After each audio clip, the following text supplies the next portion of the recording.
नमस्कार. जय हिंद न्यूज चॅनलच्या वतीने मनस्वी स्वागत. शिरोळ महापूर आपत्ती 2021 सकल विचारमंथन या शीर्षकाखाली आपणासमोर महापुराबाबत सखोल विवेचन करण्यासाठी येत आहेत पर्यावरण व भूगोल तज्ज्ञ प्राध्यापक डॉक्टर महावीर बुरसे, जयसिंगपूर कॉलेज, जयसिंगपूर. नमस्कार. मी डॉक्टर महावीर बुरसे, सहाय्यक शिक्षक, जयसिंगपूर कॉलेज, जयसिंगपूर, विषय भूगोल. आपल्या जय हिंद डिजिटल मार्फत जो शिरोळ तालुक्यामध्ये 2021मध्ये जो महापूर आला त्या संदर्भात काही मान्यवरांची मतं घेण्याचा जो उपक्रम राबवला जात आहे त्याला मी अगोदर सुरुवातीला शुभेच्छा देतो.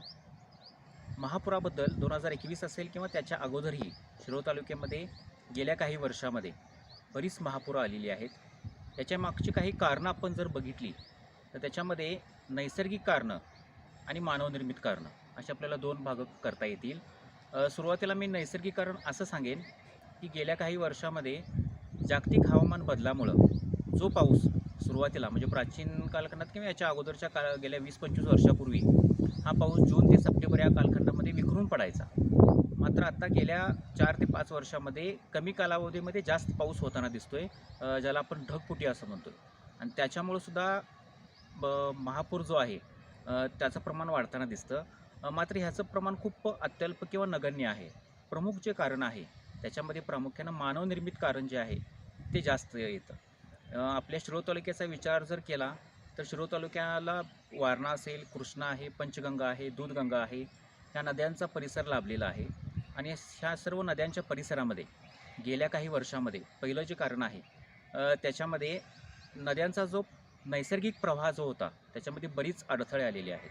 त्याच्यामध्ये बरीच पुलांची संख्या वाढली, बऱ्याच ठिकाणी भराव टाकले गेले आणि त्याचबरोबर बऱ्याच नदीच्या भागामध्ये जी वाळूची उपसा झाला त्याच्यामुळे नदीचा जो मार्ग आहे त्याच्यामध्ये पण बरेच बदल झालेले आहेत.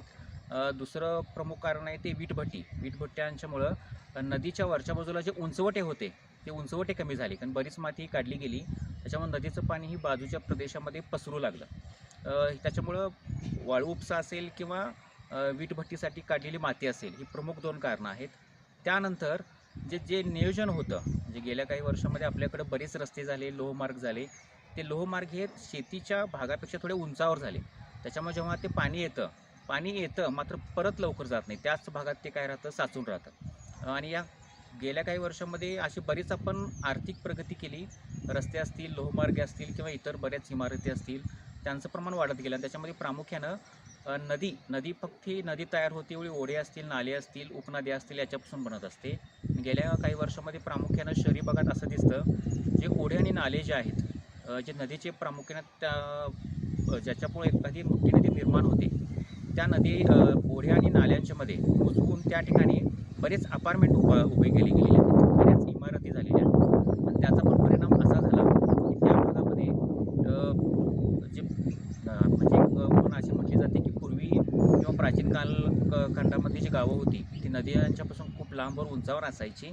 मात्र आपण आता काय केलेलं आहे तर नदी आपल्यापर्यंत आलेली नाही आहे, आपणच त्या नद्यांच्यापर्यंत काय गेलेलो आहोत. आणि याच्यावर उपाय जर करायचा असेल तर आपल्याला शॉर्ट टर्म किंवा कमी कालावधीचा उपाय न करता भविष्यकालीन उपाय करावा लागेल. आणि त्यासाठी स्थानिक व्यक्ती असतील, स्थानिक शेतकरी असतील, प्रशासन असेल, राज्य सरकार असेल, केंद्र सरकार असेल, या सर्वांनी एकत्र येऊन काम केलं तर याच्यावर चांगले उपाय निघू शकतात.